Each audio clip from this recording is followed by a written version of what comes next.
was in the office. A lot of y'all know I used to work for NYPD.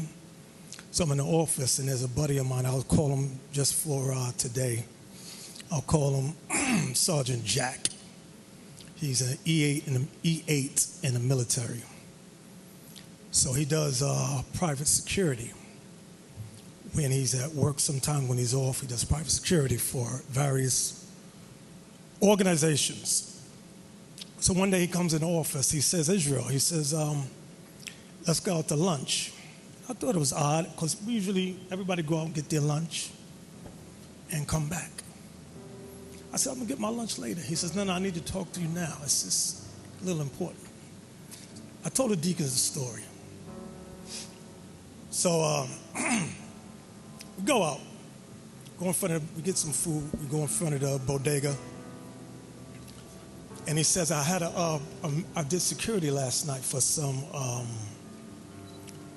Jewish Defense League and people like that. He said they had a big meeting about the Israelites. I said, okay. He said, and they had all the game players on there. He said maybe 5 of y'all they were concentrating on.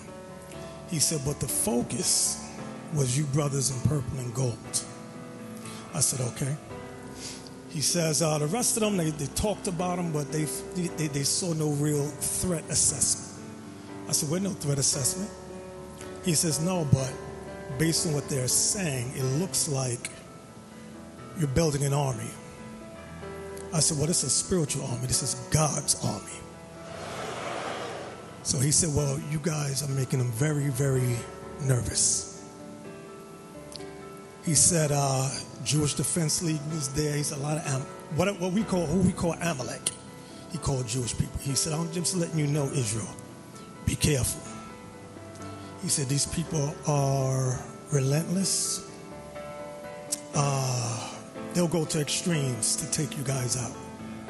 I said, all right, I hear you. And this is the time when we were traveling, hitting various countries after countries after countries. He says, you guys are the only group that's going international doing major things. Identify themselves as black identity extremists, and what does that movement do? Well, it'd be interesting to see the conclusions of that report.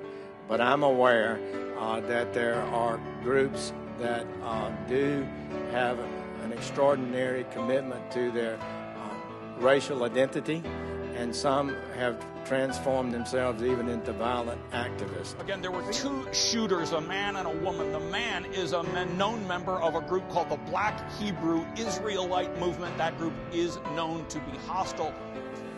He said, I'm just telling you, be careful. He said, they got their eyes on purple and gold.